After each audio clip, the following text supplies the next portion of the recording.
I didn't think I was ever going to podcast. I was like, fuck it, I'm in. Thought it was over. We all go through those phases, though. Yeah. Okay, this is the official run with it. I'm just going to let it go this time. Now everything is all going. And that's true. I was thinking about something. Yeah. And I was listening to Joe Budden today. Did you listen to the one yet? Yeah, I did. He's talking about the Grammys and why do the Grammys even fucking matter anymore, shit like that. And great question. He's right. Yeah. Like, why does it matter? Like, why does recognition matter? Like, why? Okay, so album of the year, only one person gets to win it. So does that mean that the other 98,000 records that got put out this year didn't mean shit? Well, see, this is the problem with it. To my understanding, it's you have a huge committee, right? And the committee consists of people who have been nominated or won Grammys, who have applied to win or to apply to be a part of the system to vote. And what it happens is you have all these genres, all these people, and the representatives of all those vote for everything. So say you got hip hop, which has got 8 categories, but we know hip hop is such a vast world on its own that if you're not in the lexicon, it's going to be like, if you don't know, you should know. So, but the people who are voting for these things are not necessarily people who listen to hip hop, pay attention, or anything. So they're just going off of name recognition. People they know say, "Oh, this is something you should hear." So I've seen that Kendrick Lamar's name in the fucking. Yeah, I've seen him. I've heard that he was artistic. Yeah. He won a Grammy before, didn't he? Right. He should get the Grammy. Yeah, that's right. And that's not necessarily bad, but it's not a true representation of what happened all the time. Well, this year wasn't that horrible as far as nominees. So like, 444, great album.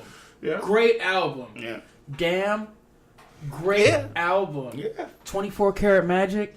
Great album. Great album. Like, all the albums was great. There's no wrong there. There's Daniel no wrong. Caesar, Freudian, that album. Daniel Caesar should have been one of the best new artists.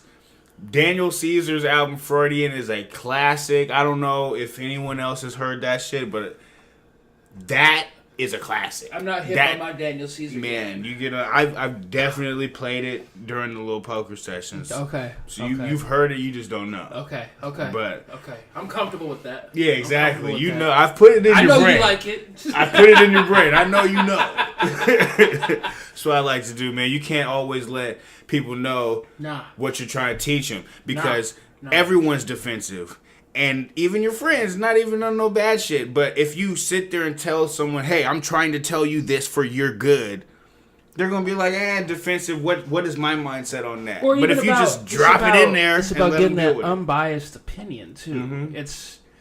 I don't want to sit you down and say, this is my favorite song right now. I'm going to let you hear it and you tell me how much you love it, too. Yeah, so you might disappoint me. I just want I want you to naturally hear it and say, ooh, that's dope. And then me go, exactly, the fucking Tiger Woods fist. You got a tiger. That's what I'm looking for. That's what's important, because as friends, we all fall into that habit of saying, yeah, that's dope. Yeah, I like that. And you don't even know if you like it or not. It's just, it's like it's that top 40 mentality. That top 40 mentality. Said I should love this, so I'm gonna love it. It's the same thing when you're trying to tell a friend to listen to a dope song.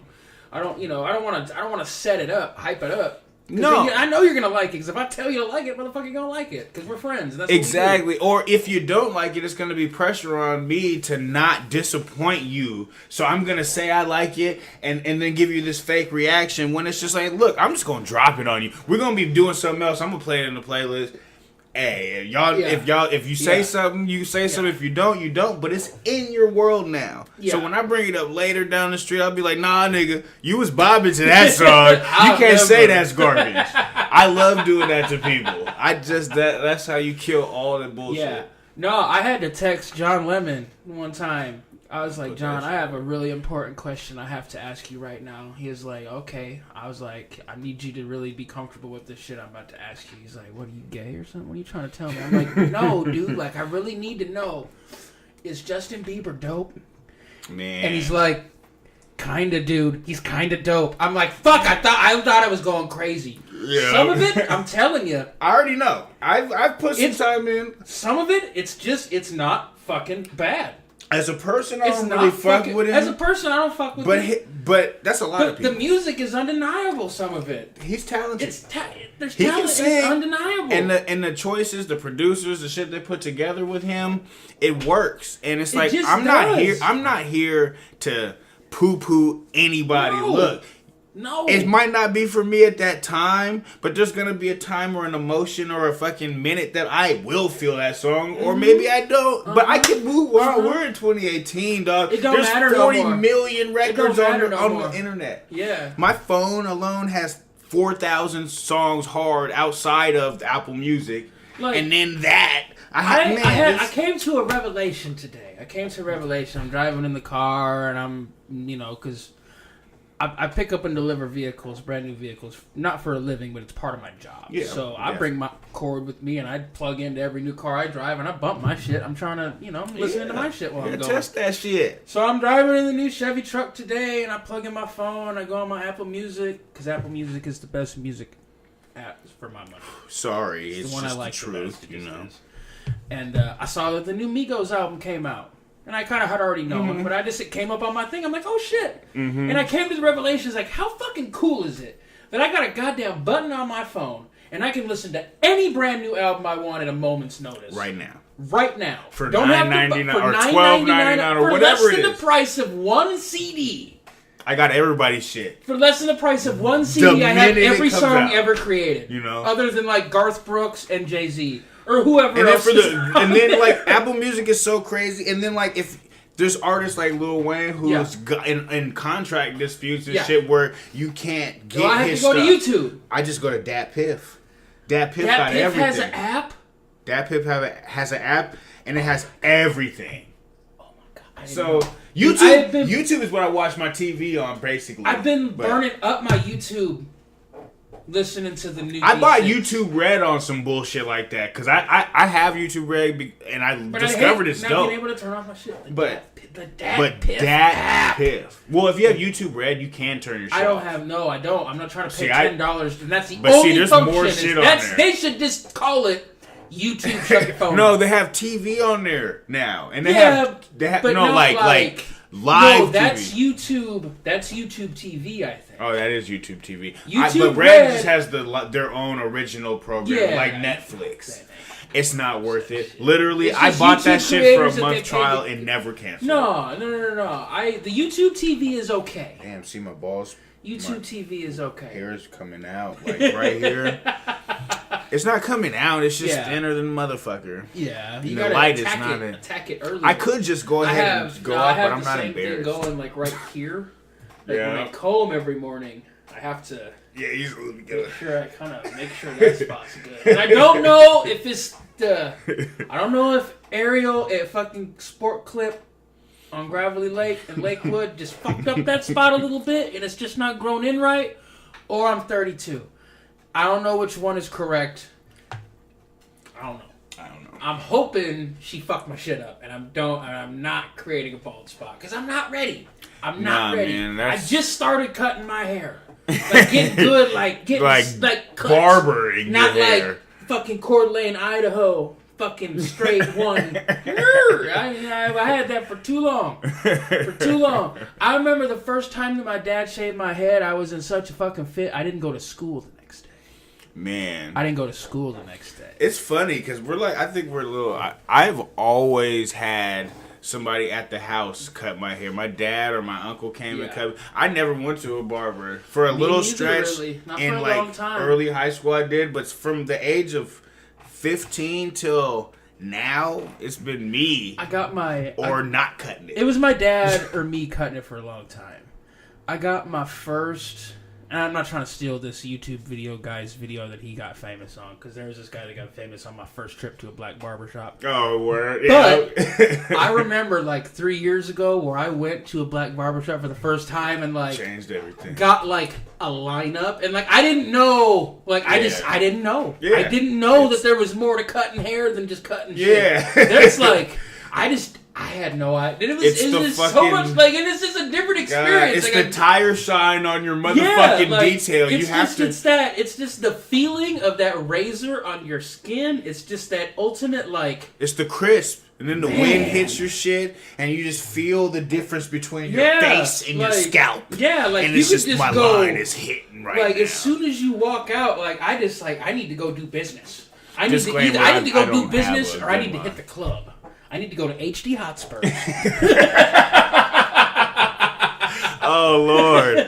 Oh, man. HD Hotspur. Kent had some of the hoodest spots that you would ever, like... Is HD Hotspur still there? I don't know. I don't think so. Then there was a place called Jimmy T's. Ooh. It was Jimmy T's for a second. Man, Jimmy T's was Atlanta. In Kent. Dog, you pull up at Jimmy T's at the right... You pull into Jimmy T's and there's water dripping from the ceiling into a bucket and it ain't raining. Jimmy T's was popping. There's a whole bunch of spots that it's just you never know. But I don't think either of those establishments still exist. In Tukwila, it was Charlie Max. People used to go to. And really, like, I don't know. We had Bahama Breeze, and that's still there, but that really ain't a club or anything. No, didn't people go to Ulysses? That was a bar, really though. But that's not even that. Like, there's a million places we all went. Yeah. But if we're talking about on that vibe, I don't know. There's not that many. No, really, not there's on not. That vibe. Like, I can't even think of that many. Most of them really is the Mexican restaurants. That's what serves as sort of. That's kind of what serves as the club out here, or the little African restaurants do the same things. Or if you're trying to get your tikka masala, yeah, that's not even African, but they have it there. Right? Where's my drum roll? I do have that. Right. We'll incorporate that later. Then. Man, nah, I was never really a club guy. I don't think a lot of fat white guys are club guys. No, I actually think there's a lot of fat white guys. Really? Have I been missing out? But I'm not really a club guy either, though. See, that's what we were talking about pre-production. Like, we need a club guy. Yeah. we need a club guy lesbian. We need a club correspondent. A club guy lesbian who smokes cigarettes and drinks... Smoking cloves. Smoking cloves. Yeah, or Nat Sherman's. Who is a conservative Cambodian. That's what we need. Like, because we need inclusion in this show. Like, we want all points of view. We don't want to just be the two dudes who are obviously I need black Nagak and to white. be in your name somewhere. We want, like, inclusion. No. Not on the coon teamwork makes either. the dream work. We need it, man. I want our podcast to look like an all for one video. I want like the cast of all that. We need our podcast to look like fucking Renton. Like, very that's much just or Tukwila, really. It's that South Seattle. It's that South Seattle. That's why when Trump talks about his shithole countries thing, like, I take offense to that. Yeah. And I have people that are like, well, why do you care? And then not even like, why do you care? But why do you care so much? Why does it bother you? And it's like, because they're talking about my friends and my people. Like, that's where I come from. Yeah. You know what I mean? Like, that's my area. We are this shithole country. I've been shopping really Palau since I was 9. Before, you grow up in that area, and that area is who helped create who I am. So he might be talking about them specifically, but he's talking about me generally. And fuck you. And he's talking about you. That's what he is talking about me. Because I'm no different to him than I am. Even though I am on the bottom, let's not get it twisted. We're not. I'm not any further up. You're not. Like, I'm not trying to be like. There's not a lot of difference between being the 53rd man on the totem pole and the 52nd man on the totem pole. Like, we're still at the bottom of the motherfucking totem pole. Yes, the struggle is completely different. But at the end of the day, where we are right now in time in history, at the end of the day in the apocalypse, there is not an escape pod for me or you. There's no benefit for me to hold a grudge against you for the transgressions of what happened, because right now we both need to kill the establishment. It's like we've both been kidnapped. I don't know if I should say that on camera, but that's what it is. It's like Trump has kidnapped us all. We can't fight. We're against him right now. Trump just let us know what it was. Like, for all of us millennials who really grew up thinking that shit was semi-post-racial, like, it's not. Like, we're not disillusioned to what's happened, but at the same time, like, it's not. You really grew up thinking that, like, damn, I had friends. We thought it was over. All people. Yeah. But it's also where we grew up too. We were not as nationally aware when we were 14. Well, yeah, we just in our average life, we just never. No, we didn't understand. We hadn't traveled. Where we lived places. just we had didn't see a all the different stories. demographic. We didn't know how to necessarily read news and hear news and be able to decipher the actual information. Yeah. And when we were kids, there weren't as many information sources. Not at all. The King 5 News was pretty whitewashed when we were kids. You know, I mean Dennis Bounds didn't really take a lot of hard stances. You know, Kathy Gertson wasn't stirring no bullshit. The thing was back then was just we were just under the disillusion of it because everyone was in the beginning of the PC revolution. Everything was politically correct. Nobody was outspoken with nothing. No. It was still Trump is literally like Obama showed us.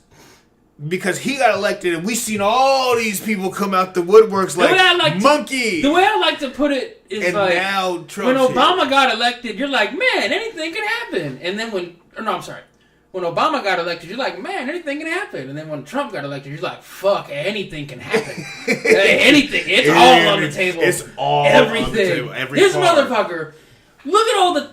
I mean, I always thought that, like, a person like that who in the past has said the things that he said could never be elected to anything. Because as soon as everybody hears the crazy shit he said, he'll never be able to be elected. That's the same reason I used to say that about Bernie Sanders.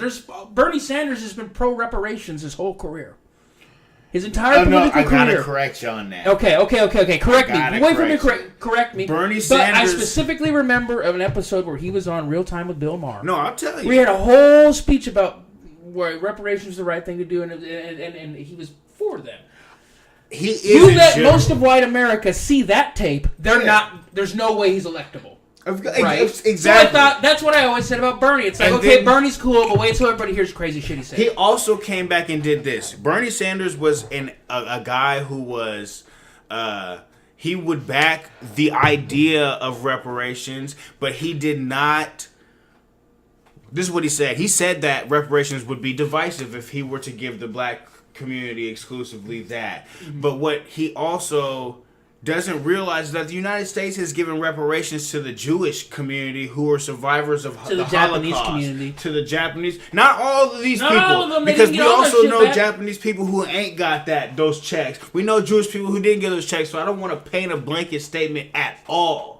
But I want to say that, like, he said that, and I'm not going to question his intent, but I'm going to say that he did say, because as a black person, you can't, who's politically aware at all, you watch people and what they really say and listen to these words. And when he said that reparations would be divisive, I knew, like, okay, it's true.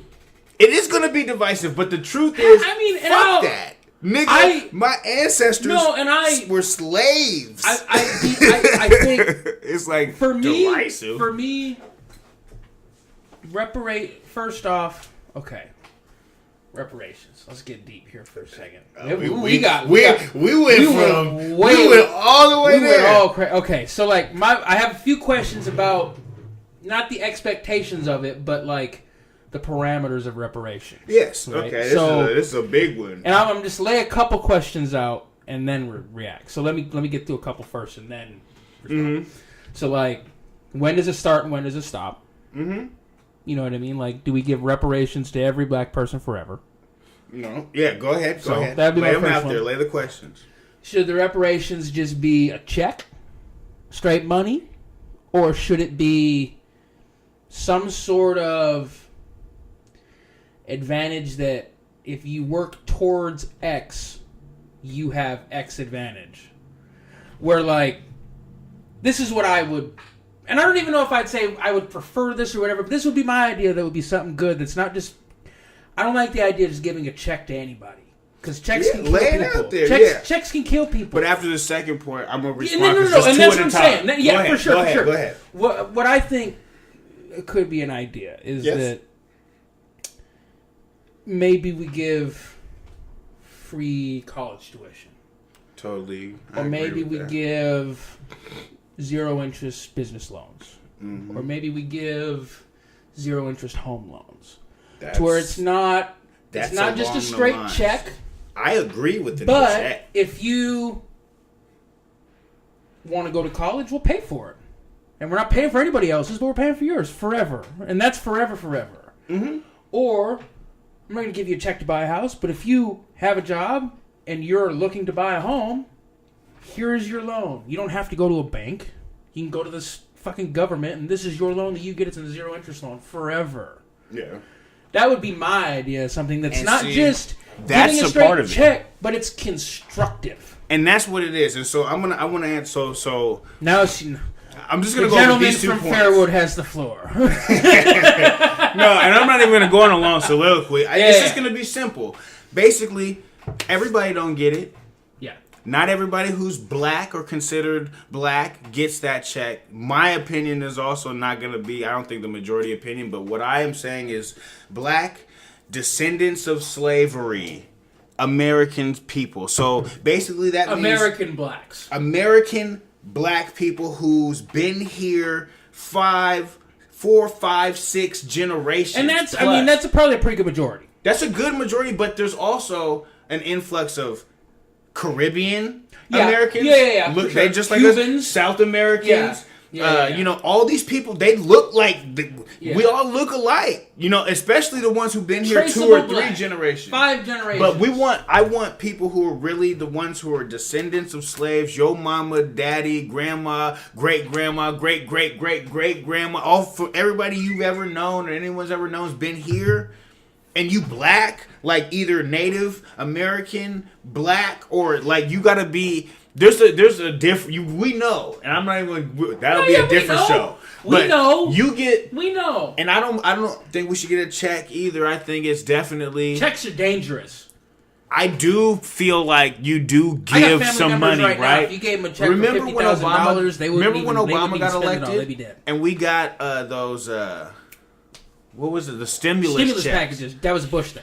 Or Bush. But it was Bush. Yes, it was Bush. But we all got like what, like 2, 3, 4, 500, $600 somewhere in there. Just so I don't know if you know why those happened. It was because they were trying to boost the economy after the fucking. But this is how I always break it down to people, and this is why it does make sense to me. Economic stimulus is actually, I think, every summer everybody should get a check for $400 or $500 because it's not about the 400 or 500. They're hoping that you take that 4 or 5 and put it with the 4 or 5 you had in savings and go buy that $1,000 thing you were looking to buy. That's what the idea was. That's the idea of it. And I like that. That's the idea. That's what why they should we do tax returns. That's what government should be providing. Yes. Is ways for its citizens to be able to if you don't want to pay taxes, I don't think you should have to. The government is not a crutch, but it is a crutch for those who have been displaced. You know what I'm saying? Like there's a way to do this. Like the government right now has been time was. It's been a suck down of power, but I don't know. But one quick thing, I want to just round off back. I was just wondering. I'm not saying we got to stop. I was wondering. I just want to say that we should not even address this thing as with the term reparations. I'm going to tell you why. The term reparations over the last 30, 40, 50, 100 years has been turned into this term that's a buzzword. I don't even know what it means. I just know the idea. Well, the idea is just to repair what has the damage that was done to the community of people who are descending from those who were enslaved money to the people who founded this country. The people who founded this country used my ancestors as the money, as the value to create shit. Rendered.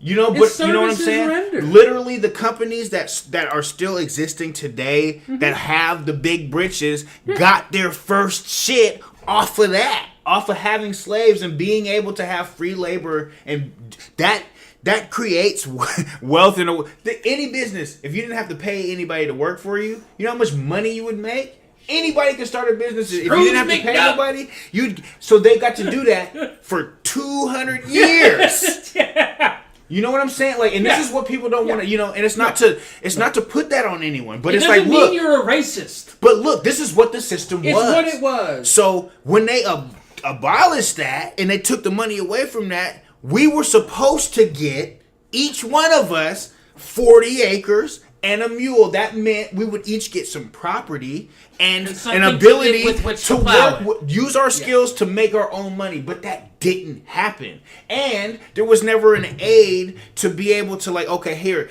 some kind of community therapy or community reparations to repair the relationship or even apologize or even say it happened. There's never been anything. But yet, the basis for the financial wealth of this country came from that. So the world's economy boomed because of that. But we don't get nothing. And all we get to hear is people saying it's divisive. You guys get credit. We don't even get credit. Look, not even credit. On the Grammys, this little girl came up there and said the Dreamers built this country, and it was built this country by Dreamers, and it was built for Dreamers.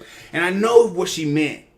But the term is not what she said, because when we say Dreamers, we think of Mexican people. Let's be real. So when they say Mexican built this country for Mexicans, and that's not what she. That's not what she said. Meant. She meant this country was built by people with dreamers, with ideas and ideals, and for people and unity and growth. But that statement is so double edged, because what you're saying by that is saying that the slaves had nothing to do with it, when that's everything.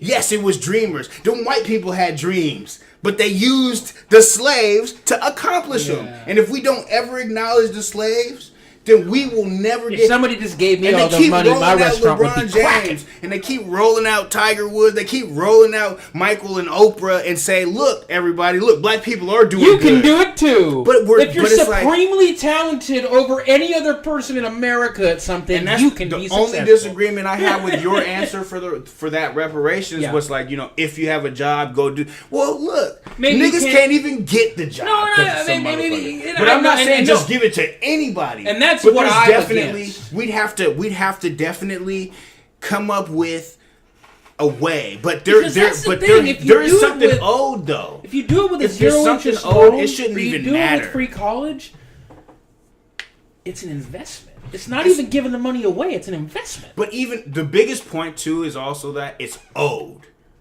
It shouldn't matter what I do. This is owed. My people literally died. Yeah. Like, they threw people off of ships on the way. That was some of the most brutal times in we're owed this. I should be able to just sit down and not do nothing, listen to nobody. Like, we literally built buildings that is still in existence. Like the White House. And we're owed that. I honestly think that the only question that most people really would have for that is the first one I propose is, when does it start and when does it end? And I feel is it 500 years in the future? No, honestly, that's the only question. And that's hard. I don't know the answer. I don't think it should be perpetuity. I don't know the answer. Should it be 2 generations we do this? But it should be like as much time at least as it was. As much time as it was? That's fair. And I think that's fair. 200 years. 200 years. It was 200 years of hard, and that's light. That's getting off light. We're not asking for revenge. We're not asking for the families to give money back. We're not asking for people to take their own personal wealth and do this. We're just saying we need a break. The world is in a race, and I think we were behind 200 years, and we ain't getting no break for that. I think that a lot of people would say, "Well, we gave you affirmative action," which is also mostly used by gay white males nowadays, females. But even in the beginning, what it did was it became a way, because they came up with this concept of benign neglect, where they would never talk about, acknowledge slavery, and they still don't. They never do. They never really talk about black for real. It's too hard to talk about because they won't. Because if they do that, then it opens up the door for us to have the conversation we're having. And when that conversation comes out and you get some real educated motherfucking brothers who know this shit for real, Yeah. there is no way you cannot let it happen. Yeah. So they don't even do it. So it's just one of them things where like we can't even. They're not gonna let it happen. They're not gonna say it. We're owed this. We're owed this. It's not even a. It's not even a question. Just like the Jews, no one ever asked the Jews like, "Well, how long should we give you something?" It's just, "Oh yeah, we're gonna give you some shit. We're gonna do this for you." You know what happened? They put your auntie in a fucking furnace. Yeah. Well, yeah. Well, they cut like man. They threw people off of ships because the slave ship was too full. The sharks followed boats and ate people. Like, and they did this constantly. They just killed the strong people. People who disobeyed, they just killed them in front of their family, drag people up and down the street, hang people. I honestly think that the average person in America doesn't realize that, like, picnic is pick a nigger. And that's what that word comes from. Like, and granted, like, I know just because I saw it and I've heard it doesn't mean it's true. But yeah. From what I've understood, that the work day for your average slave was the best part of the day. That's what I'm saying. That was the best part of the day. And then you get off and then you're just out in the field with your hands being fucking picked apart by fucking the savage fucking thorns of a cotton plant. And that's all that was the best part of the day. Imagine and then you got to go home we've been told and be terrorized. We've been told all these horrible things that slaves went through. And that's just what we were told. We don't even know for real how gruesome it was. I think the average person is told how terrible slavery was by a white person. Yeah. And maybe even... but here's the thing. Maybe even by a black person. It's hired by a white person to say how bad slavery was. Because... I've said, like, you could watch a couple black videos on Facebook, and Facebook all of a sudden starts sending you fucking Malcolm everything. They're trying to get you woke real quick. So, like, it started with Everyday Struggle. You watch 2 Everyday Struggle. Now I'm on that Dr. Umar shit. I'm all over that. You gotta watch everything. But so you start getting the little videos that you can tell that it's a video about black people made by black people. Yeah. And you start hearing some of the things about slavery and the things that happened by black people, paid for by black people, and some of the horrible. And you get the perspective. It wasn't just they got whipped. It wasn't just they didn't get treated well. And they got talked down. That was the best part. Yeah. That was not that bad. It's getting fucking raped. It's getting fucking your babies cut out of you. It's getting fucking the most savage, horrible thing that any person wanted to do. Apart by the they just shade had of your the power skin, to come do. Murdered. You can't go here. How sick and twisted are the children of fucking rich people nowadays? Could you imagine if Trump's kids had the opportunity, if they had a house full of black people, that they could go do anything they wanted to at any time? If people were slaves. I'm just going to go pick one, and maybe I'll take her off into the woods and cut her into little pieces if I feel like it. So right here, we're going to stop this conversation because we're not getting nowhere. We've had this conversation a million times. But we want to save that for later down the road because we're going to get there. Because this shit is so prevalent in life that we're always going to deal with it. We'll always deal with it. It's that shit that's got to get talked about. And part of the whole shit of us doing this is for y'all to see that. Like, it doesn't matter what I know, what he knows, what we think we know, what our feelings towards what we know. It's about trying to overcome that to build something because honestly, we're not. The most important part about this whole conversation is that this kind of conversation is possible. That's the most important aspect, is that this can happen. This is real. We can do this. We can actually have these kind of conversations, and I can say how I feel.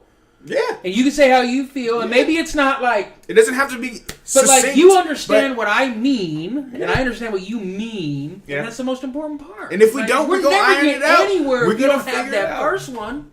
You know? I mean, you have to have that. Like, it's about some discomfort. You're going to have that deep breath and say, we're talking about reparations, okay. Okay, right. Wait a minute. Is this where we're really going right now? Maybe that's the name of the segment, the deep breath. The deep breath. The deep breath, right? Man. But you have to. Deep dive with You have to. You know, it's what it is. It should be called like Reparations Birdman Hand Rub. Yeah. But nah, like this is gonna be This is a preview of what y'all are gonna see. Hopefully, we can get a lot more shit for you. But enough talking to y'all. We're gonna be back to what the fuck we were doing. So, yeah, I feel like we should keep smoking though. Yeah, that was a height of conversation.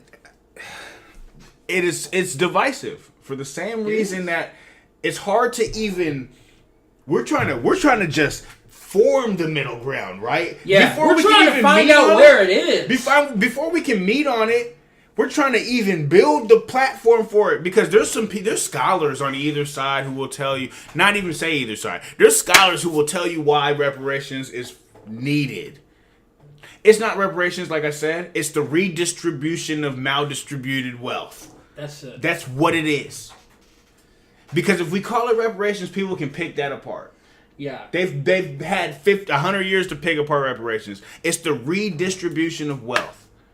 We need to be able to figure out how we can redistribute wealth and funnel it into the communities who need it, just so they can get into the race. This world is in a race, this tech race, and we got a people who haven't had access.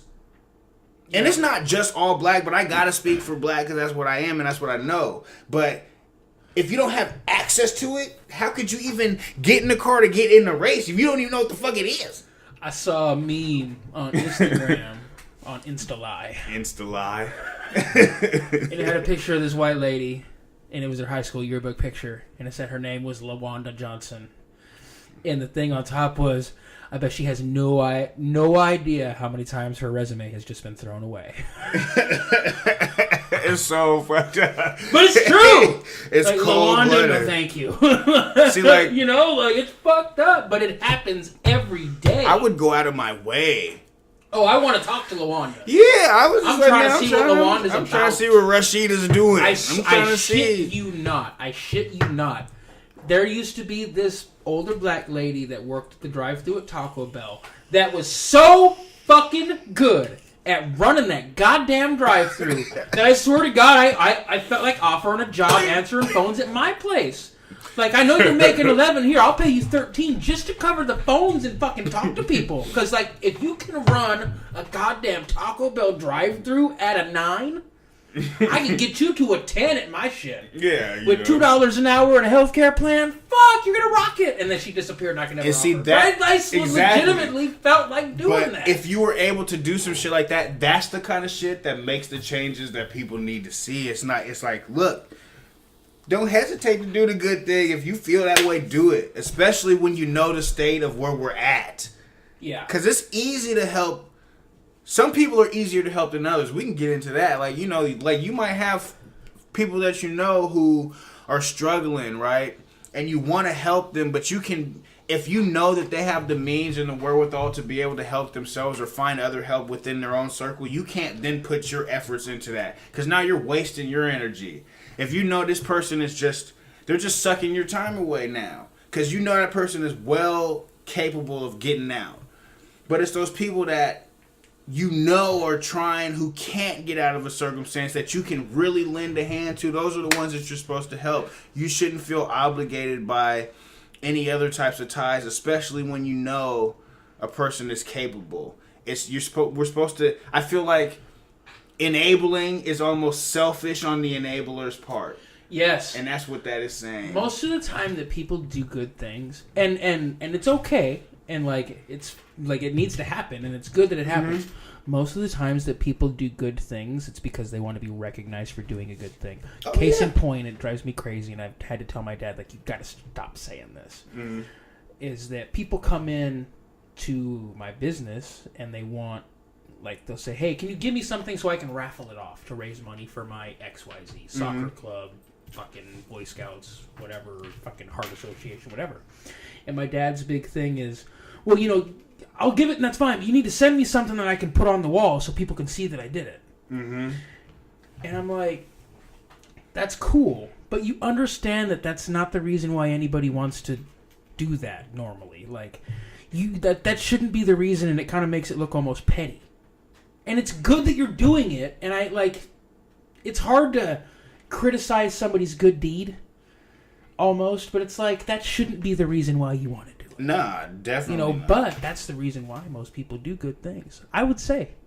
It's so selfish. It's like it's just because, and it's not even. I don't even think it's like selfish in a way. Or the people that get their phone out and say, "I'm gonna go bless this homeless person, and I'm gonna give them $300, $500, and then put it on Facebook for 32 million views."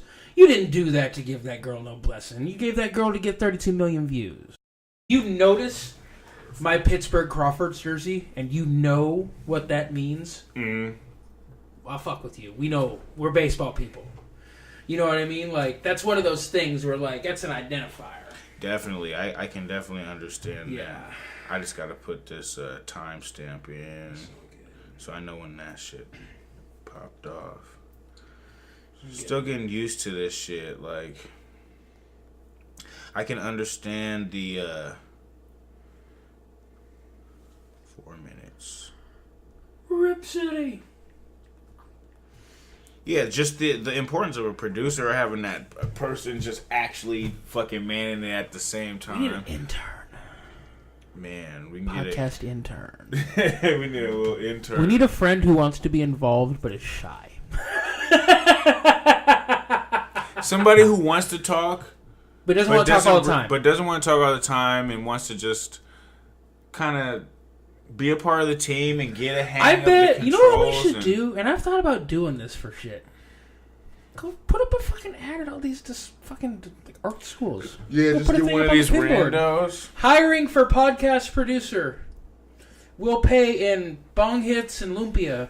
Bong hits and lumpia. I like that idea though. That's a classic. Right. That's a classic idea.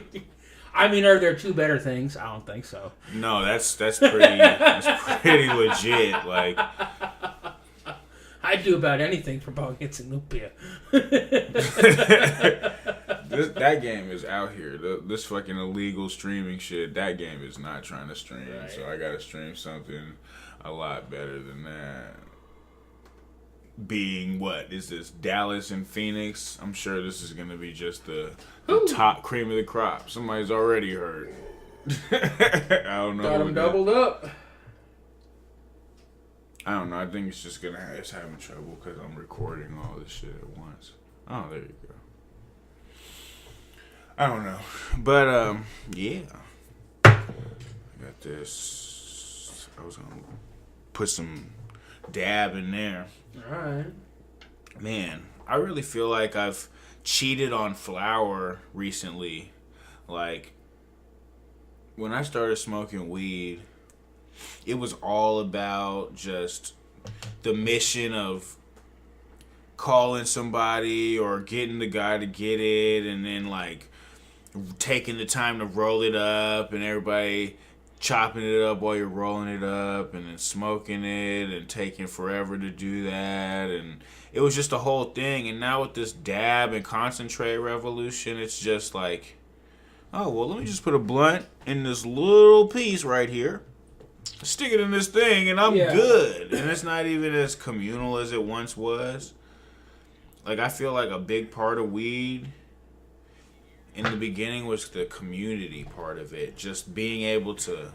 It forced you to... That's kind of one of the things that I think sucks about it now, is that you used to have to make some friends. Mm-hmm. Like, one of the things that used to be the most fun part of getting a new job was figuring out who else there smoked weed. And now it's like... you don't have to hide it anymore. It's not as fun. It's like, man, you don't whisper about it. It's not a taboo. Especially here. Other places it still is. I guess, we should probably speak more generally because fuck that. Like, it's not taboo here. And it's not like, I guess that's a part of human nature, though, is like those taboos, making them into your fucking pastime. Because that's kind of like the edge, the fulfillment that you get from those type of things. But I just feel like the community part of weed is going away. Concentrates are not to blame for it. They're just kind of the conduit for it. Because it takes away the time. It doesn't take as long to fucking get high anymore. You used to have to sit around a table for 20 minutes. Yeah, you know. Now it's just sit around the table for 60 clown seconds. on the homies or whatever. You know? Now it's like, look, I'm getting high already. Like, I just hit that. I mean, truth be told, I'm always high. Yeah, I'm not unhigh ever. Like, I don't ever get too high. I don't know what those things feel like or mean anymore. Like, what do you mean? What do you mean? I got way too high last night. I had a hangover this morning. What do you mean? I don't even know what that means. What? That don't even make no sense. Yeah. Drank a bunch of water last night before I went to bed. Had a mean hangover this morning. Like, it doesn't make any sense. For me, I just ate an extra sandwich or two. Yeah. And I fucking went to sleep really nicely. Yeah. I never want to get up. Although I get up early all the time without any problem. Even on the weekends, I'm up at 7:30. Yeah, usually for me too. Like, that's the thing. Like, I wake up at 7:30 in the morning to go to work. I have to drag myself out of bed. I wake up at 7 o'clock on my day off, pop up like Jason after the 9th gunshot. Just crack up, get me my coffee. Let's put some Earth, Wind, and Fire on. Let's get these dishes done. Let's get it done. Let's get these dishes done. I'm sweeping this motherfucking floor. Ain't nothing getting past me today. No. I'm about to win. It's just weird how it goes. Like, I wish I felt like that every morning. Man. Are there people that feel like that every morning? Yeah, because they don't put any investment into the night. They get up early, they start their day early, they do their things in the morning first. So then when they get home from work and all that shit, they just chill for a second and sleep. Night is nothing to them. Night is just a time to sleep. They don't put any investment into it. Like in my 20s, I put a lot of investment into 6 p.m. to fucking 2 a.m. Because that's when everything was happening. Everybody's off work. Everybody's doing no matter what. But some people are opposite. It's that fear of missing out. Fear of missing. It's a disease, bro. It's like that Americanism. That's what that shit is. Because it's like, really, you should be up at like 4 a.m. Get your breakfast out the way. Do a little workout. Fucking be up. Get your brain moving. Then go to work. Knock out your hours. Then get off and chill. You don't have to do nothing. Responsibility is over. You could even have cooked before you went and then came back. You know, like if you start early and don't put as much investment in the night. If you do certain things, you have to be up though. Like if you're an artist, like shit happens at night. But it still doesn't mean that you have to operate at night. You can still operate earlier. Yeah. We're just used to it. I like doing drugs and fucking with loose women. Man. And that's late at night. And that's late at night, you know what I'm saying? But still, that's at 10 p.m. Man, you can get popping in the daytime, though. Yeah, you find them daytime loose women. They're a lot harder. It's a lot harder. Man. But I tell you what, a little easier to spot. A little easier to spot. Pack highway. It's more rare. Pack highway but a like little a easier to spot. You know it when you see it. You know. I know a hit when I hear one. I don't like drugs to loose women. That was a lie. I'm gonna have to stop coughing on this podcast. I think it gives a character, but goddamn, that makes them know it's real. We're real people. It's real as fuck. Yeah, I'm not one of these designer smokers who's out here who ain't never coughed and they don't sweat and they don't even really, their eyes don't get red. They just smoke and they're super high, but they're chill and low key. Fucked up with designer sunglasses. Fuck that. I be looking trash when I get high. Yeah, I enjoy it. I have more than once been told, man, you look like the cover of a rock album. Like, well, you look like you just woke up out the gutter. You look like you just saw something explode. Yeah, just hair on 9,000. Just all over. Alfalfa mode. It's ready for him. With the aviators and the cigarette hanging out my mouth, and I don't even smoke. I don't even smoke. That's how you know it was. That's on some Why are you Fear and Loathing cigarette shit. With matches? Man, how'd you lose your phone with it in your hand? Like we do. I'm so retarded for that. I've done that so many times. Just been like, man, where'd I put that Using phone? My I got my flashlight keys. on my phone to find my phone. Got my wallet. I got my vape. Where's my phone at? Fuck. Oh. I'm gonna sneak out. Irish goodbye. That's right. I'm good for the Irish goodbye, man. I'm the king of that. I don't say I used to goodbye get worried to everyone. text you first, and then everybody just figured it out. Man. Well, if Mike disappears at a party, he was just done. It was like, and I'm not like a popular person at all. But no. it's like, it seems to be that like I happen to know people. Whenever I go to an engagement, I'm gonna know multiple people. Yeah. But I don't want to feel the need or obligated to say goodbye to each one. And it's not out of disrespect. It's just like, look, I said hi. And now it's a party, you know. I just had to say hi. Now I'm out. I've always been the kind of person, in the way I've always, like, literally since I was 19, the way I've thought about it in my head is always leave them wanting more. Always leave them wanting more. I want them to say, "Man, where'd Mike go?" And say, "Man, fuck, Mike is still here. Man, it's 4 in the morning. We're trying to go to bed. Mike is you still don't want here." to be that guy either. No, I always want to leave them wanting more. You know, I want them to want one more scoop of ice cream. Why is he still drunk? One more scoop of ice cream. It's 3:43. Yeah. Is he trying to wait the store out to go get more beer? We can't do it. Like, we're done. We're done here. We're done, bro. I remember one time in the Tukwila house staying up till 6 until we could go get more liquor, and we went and got a box of Franzia. Man. Slapping bags at 6:05 in the car on the way back. People say they partied.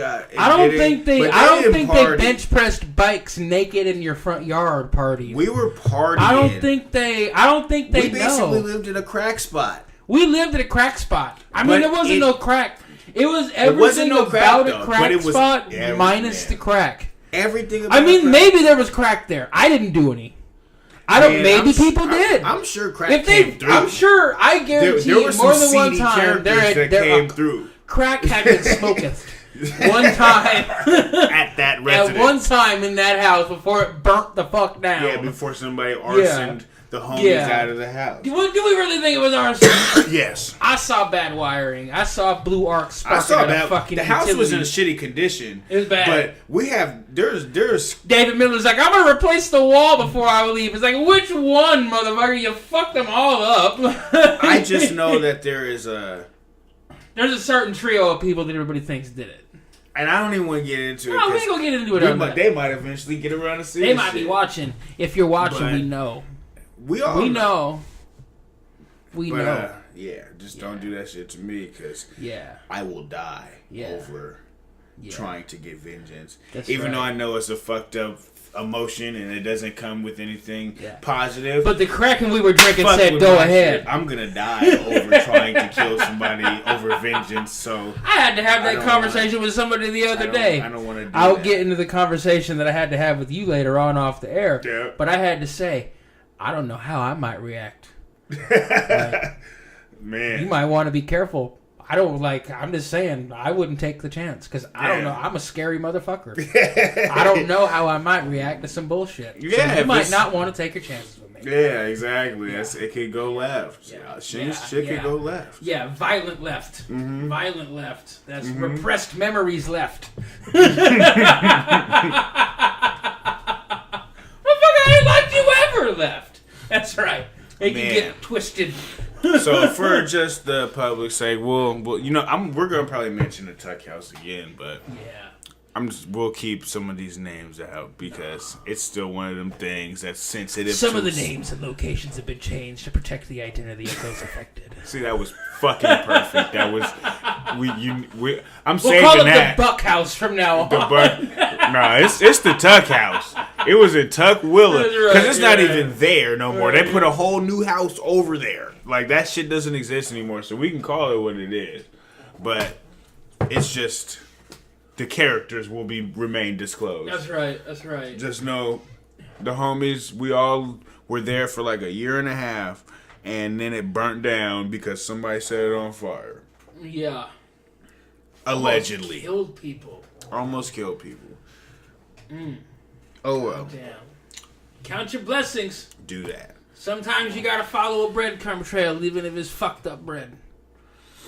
You gotta get out. So I'm saying, get the fuck out. Just get out, man. That movie that came out last year. Get out. Classic, nominated for Best Picture. Jordan fucking Peele nominated for Best Director. Man. It's 2018. Anything can happen. Anything can fucking happen. But I tell you what, though, Great movie. It was a great fucking movie, man. Really. It was a psychological thriller. And one of the best I've seen in a long time. It was original. Original. That was the best, and that's what we want. We need more original content. Like, I'm tired of seeing, like, look, like, honestly, what we're doing right now, right? This is not an original idea about the setup we got. The content comes with the opinions. What's happening is, like, there's so many people out here forcing content to look away to feed people they think they want. And it's like, man, like, what are you doing? Why are people forcing this? Why are people, like, creating this thing to sit in when at the end of the day it doesn't mean shit? Like, when we can just sit here and just talk about it and then make it an entity, where some people are or there's an entities creating things to try to capitalize on the wave, and it's like, it's corny. It's corny. There's a million podcasts and they're not all substantive. Some people are literally just talking about the things that other people's podcasts are talking about. Here's the thing. What of it even matters, right? So, say that we put out the best podcast in the country tomorrow. Like, tomorrow. If you listen to them all, you said ours was the best. Yeah. Right? Theoretically. Just, yeah. I mean, probably true, but theoretically. You know. Right. And we got 9 listens. Right. Yeah. What measuring stick matters? Does the 9 listens matter, or does the fact that we put out the best one in the country yet tomorrow matter? Well, if we're living based on the... Right. Are we living for the listens, or are we living for trying to put out the best shit we can put out every week? Are we living for doing what we feel is our purpose? Are we going to be satisfied even if we don't win the Grammy? Fuck the Grammy. Like, I mean, that's real. Like, I just want to look up and see. That's real. I'll put it in movie terms. I put it in movie terms. You ask 100 people what their favorite movie ever is. You get 50, 60 people to say Shawshank Redemption.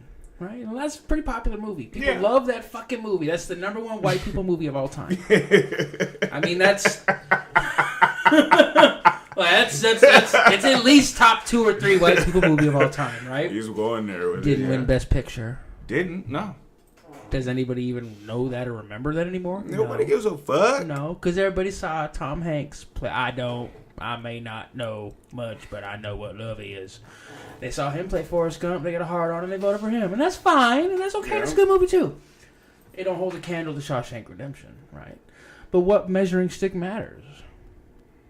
You know? I'm trying to put out the dopest podcast in America. The dopest YouTube video in America tomorrow. And I don't care who sees it. Yeah, it's not about that. And I'm going to keep on putting out I want to get 500. Video, I want to see 1,000 and I don't episodes. give a shit who listens. It is what it is. It's not about... And the people who listen will be lucky and educated. That's it. They're going to find out that there are people out there like them who have these thoughts and ideas and who don't believe the extreme on either side. Are we a dying breed? Are we a growing little organism? We're a hiding breed. The millennials have been browbeaten and bashed for the last 10 years for our growing up. Because every generation does this to the next coming forth generation. And we've just been in hiding with the true ideals of what it really means. And we have some people who come out here and are outspoken, but they only represent a certain facet of what it means to be our generation, right? So then people jump on their wagon like, oh, well, this is what all millennials think. And it's like, well, you're stupid. Yeah. The fuck are you talking about? Because if somebody told you that's how you thought about your generation, you'd be like, they're fucking stupid. So we just have to, we're at the age in our generation, it's time. Fuck a box. It's time. Fuck the box. We're the inventors of fucking the box up. We are the generation who threw the whole game off. Be dope. We're the generation that threw the whole game off. Perfect example. So it's time to emerge. Perfect example. Me and my friend are trying to open up a bar and grill, restaurant, whatever you want to call it, right? Yeah. And like, he's old school. He's been working in restaurants and bars for a long time. And that's his skill. And I know how to hustle and run a business and make sure we make money. That's my skill. Yeah. I know how to manage. I know how to manage people. Right? That's my skill. So he's going to have ideas about what I do that I maybe have never thought of.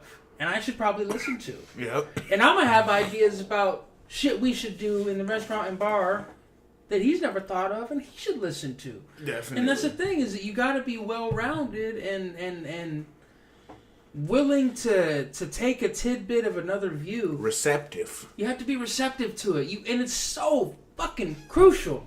It's crucial to any good partnership, any good anything. Anything. It's just Nobody does anything great by themselves. Nobody does anything. And it's great hard by to get themselves. over.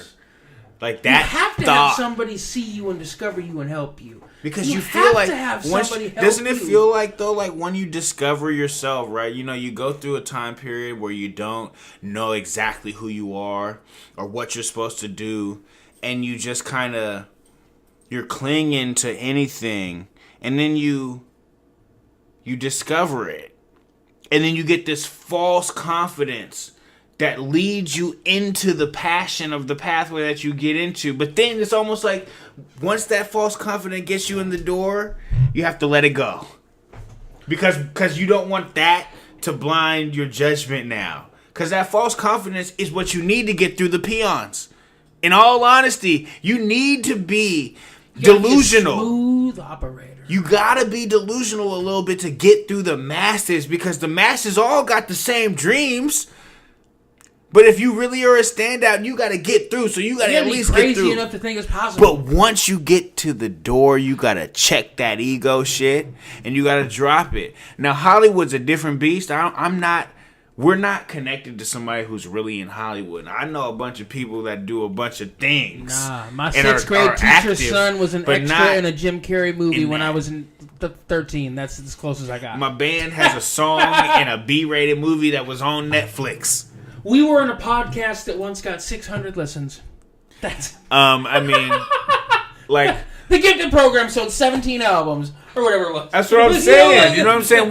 We've done some little shit. I know some little shit. We've been a part of some little things. Been on the news, done some things, but like we're not on that level. So like the delusional, you have to be delusional for us. We have to get there right now. But once that opportunity knocks.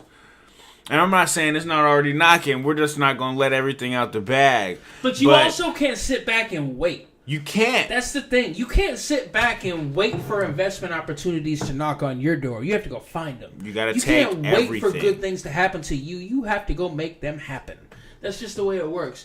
There's a thing where we make our own luck. And that's true. Yeah. Making your own luck, that's possible. Yeah. But being lucky is also possible too. And you have to balance those two things. Between luck is just putting yourself in the situations that amplify your ability to be lucky. Mm-hmm. If I went out tomorrow and suited up for the Mariners and was in the fucking leadoff spot, I have no ability to be lucky. Because you weren't. I would never get like. You're not gonna get lucky. There's no luck involved there. But if I took 2.5 years and took fucking batting cage practice with 95-mile-an-hour fastballs and then suited up, you have a chance. I might have the opportunity to be get lucky a hit because I took 2 years to put myself in the position to be lucky. It's preparation meeting opportunity. I'm never going to be lucky at some shit I didn't prepare to be lucky for. You're not. That's why, okay, and I hate to bring it back to like personal shit we're talking about that don't matter. We got to. But me and my friend talking about opening a business. And every time we talk about it, he talks about not making any money for the first 2 years. Yeah. And I'm like, bro, I'm not prepared to not make money for the first 2 hours. Exactly. Let alone the first 2 years. You got to get so every time you say that, I shut down the next thing you say. It deters the entire plan. We're not making money.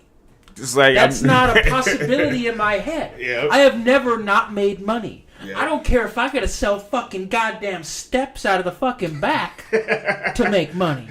We're gonna make money. Yeah, we gotta make something. Don't worry about making money. It might not be on the Jack Daniels.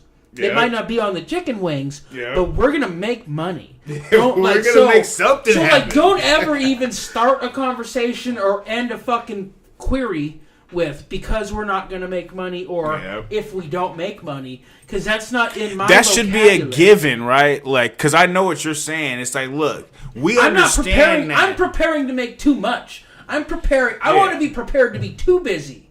Exactly. What happens if we're too busy? Not what happens if we're not busy enough, because if we're not busy enough, it don't matter. We don't have to prepare for that. That's natural. It's easy. The easiest decision selection. ever. That's Darwin said you weren't shit. You need to cut it. Yeah. That's what that is. Like, when you get to that level, it's all cut. You know? That's the thing, though. So I'm not ever going to have that mindset of because or if we're not going to make money. That's not... No, we're not doing this to not make money. That ain't how I operate. Well, almost to the end of this one, like... Yeah. And I think that's a... It's a good intro. It's a good introduction. I mean, by the way, I'm Terry. This is Mike. I'm Mike Merriman. And we're gonna, continue to bring you That's episodes. the way it was. That's the way it is. We're basically bringing you the Oh My Network. It's going to be a network of content. This is the first show. We don't have a name for this show. It doesn't need to be named. We're not copying nobody, but a name will come. This Mike and Terry. Just Mike and Terry getting it in. Saying what it is. Just doing what it is. Doing it well. Yep. So, we'll see y'all next time. Like it or love it, get used to it.